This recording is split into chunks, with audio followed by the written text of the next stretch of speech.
तो this is the question we are going to solve. यहाँ पर हमें क्या बोल रहा है, एक अरे हमारे पास दिया हुआ है, जैसे कि 1 2 3 4।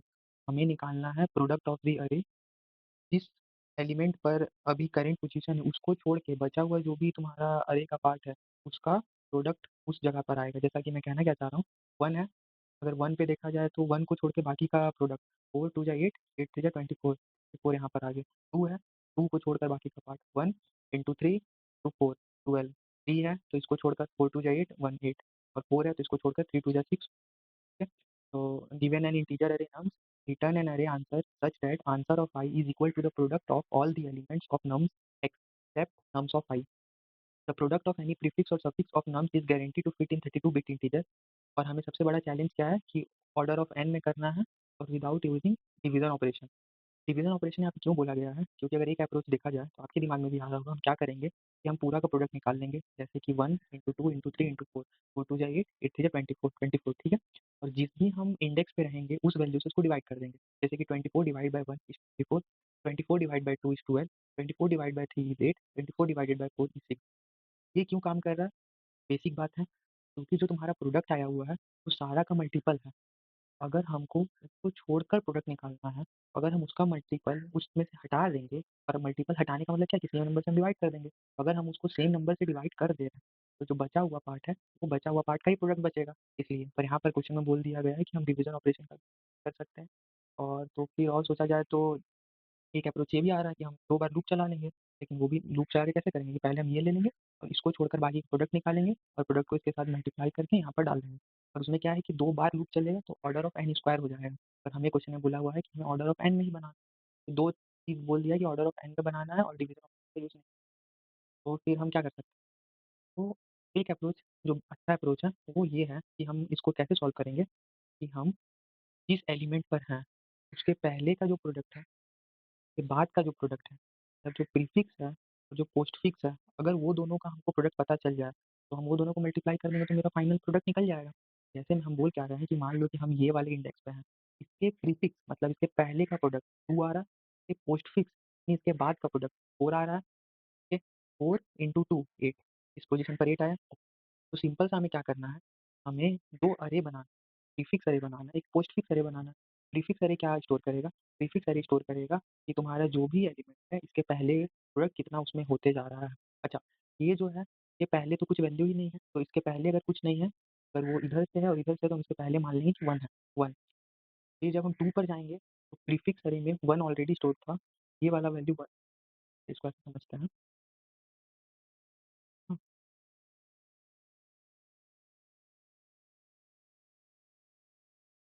2 3 4 ये था, ये मेरा अरे था, ओके। क्या कह रहे हैं, एक प्रीफिक्स अरे बनाएँगे, वो भी 4 साइज़ का ही होगा। ये हमारा प्रीफिक्स अरे हुआ, ठीक है।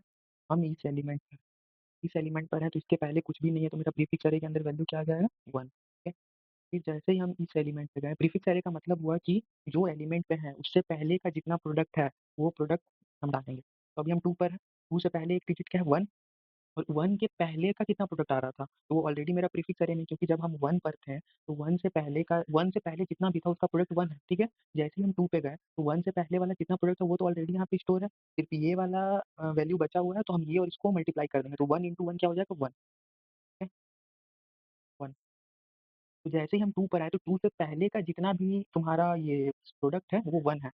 जैसे ही हम 3 पर आए, ठीक, तो 2 से पहले का जितना प्रोडक्ट था 1 है, वो ऑलरेडी यहाँ पर स्टोर है। बस ये 2 को हमको स्टोर करवाना है, तो 2 इंटू 2 से पहले जितना भी था, 2 से जितना पहले था 1 था, तो 2 इंटू 1 2, तो यहाँ पे 2 आ चुका है वैल्यू, ओके। जैसे ही हम 4 पर आए, 3 से पहले का कितना प्रोडक्ट था, 3 से पहले जितना भी था वो ऑलरेडी मेरा प्रीफिक्स अरे में स्टोर है, और 3 से पहले मेरा था 2, 2 और एक 3 वाला हो चुका है, तो 3 2 जा 6, तो यहाँ पर आ जाएगा,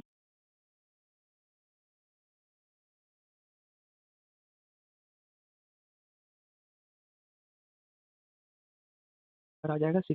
ये प्रीफिक्स हो चुका है।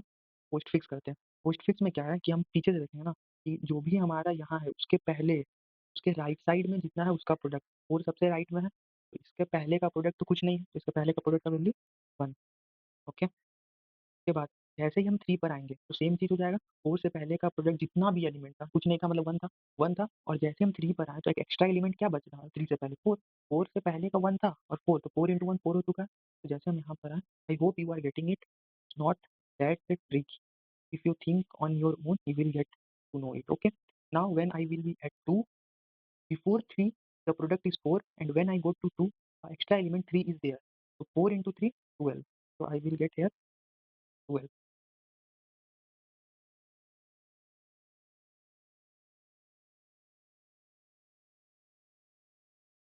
okay? और फिर यहाँ पर क्या हो जाएगा, तो जैसे हम 1 पर आएंगे तो पहले से 12 था और ये इस 2 के पहले का 12 था और 1 के पहले 2 भी है, तो 12 इंटू 2 24, यहाँ पर हो जाएगा 24, ठीक है। तो ये मेरा पोस्ट फिक्स अरे बन चुका है, ये मेरा प्रीफिक्स अरे बन चुका है। अब सिंपल सा करना है कि जो मेरा आंसर अरे होगा, आंसर अरे होगा,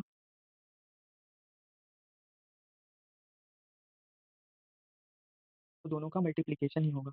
सिंपल सा बात है, क्योंकि जो एलिमेंट पर है इससे पहले का हमको पता है, 1 के इधर का हमको पता है, तो हमको वही करना था ना कि उस एलिमेंट को छोड़कर बचा हुआ हर एक एलिमेंट का प्रोडक्ट निकालना था। तो इसके अंदर है 1 इंटू 24 24, 1 इंटू 12 12, 2 इंटू 4 8, 6 2 1 6, ओके।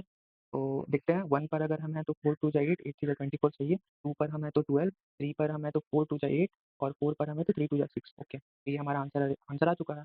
तो I hope you got it that how to solve this question, okay. Now now we will code it. तो कोड में हम क्या करेंगे, सबसे पहले हमको रिटर्न करना है एक अरे के फॉर्म में, ठीक है। एक आंसर अरे बनाएंगे न्यू, और आंसर अरे का जो साइज होगा वन, ऑफ लेंथ कितना होगा 5 के बराबर ही होगा, ठीक है। ये हो चुका है। एक फिक्स अरे बनाएंगे, लेंथ का वैल्यू 5 होगा, 5 साइज का।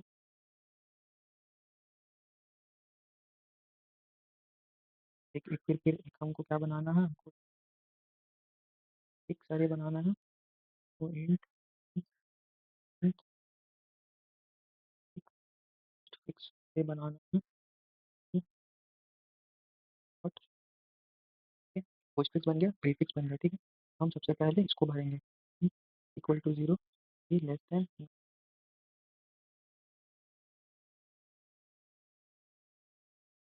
प्लस, तो क्या करना है, जो नम्स ही है तो वेरिएबल भी करना पड़ेगा जो कि उसका पहले का वैल्यू स्टोर रखेगा, इंट 3 टू 1 1, मतलब हम यहाँ पे ये कर रहे हैं कि हम एक वेरिएबल बना ले रहे हैं, प्री वेरिएबल, जो कि इसके अंदर जो भी पहले वाला वैल्यू था वो स्टोर रखेगा, ठीक है। सबसे पहले हम क्या कर देंगे, नम्स of E of prefix of I को हम बराबर कर देंगे प्री के, ठीक है। और फिर हम प्री का वैल्यू चेंज कर देंगे, क्या हो जाएगा प्री का वैल्यू, कि प्री मतलब कि प्रीफिक्स अरे में जो पहले से था वो into two nums of I, simple. बाद फिर तुम्हारा पोस्ट का कर देंगे, for int I equal to 0 dot length plus same post, postfix में आई का वैल्यू हम पोस्ट कर देंगे, पोस्ट का वैल्यू हम चेंज करके पोस्ट टू ऑफ आई करेंगे, ठीक है। यहाँ एक गलती हो रहा है, लेंथ वन, जब तक greater,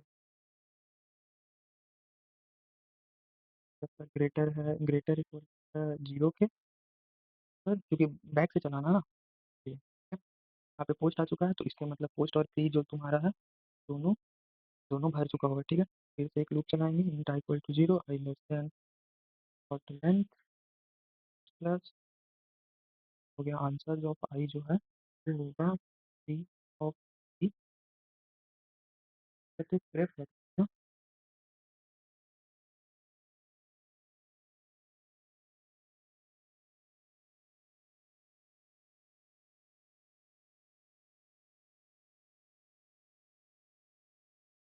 grief of I two six, graph of I यहाँ पे 2, हो गया आंसर के अंदर ये हो चुका। लास्ट में क्या करेंगे, रिटर्न कर देंगे आंसर। फिर सबमिट करके देखते हैं क्या होता है।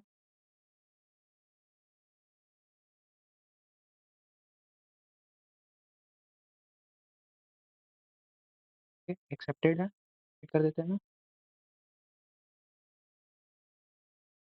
ये ऑलरेडी मतलब सॉल्व हो चुका है। ओके, तो और भी हम क्वेश्चन सॉल्व करेंगे। होप कि आपको ये क्वेश्चन समझ आया होगा। ठीक है।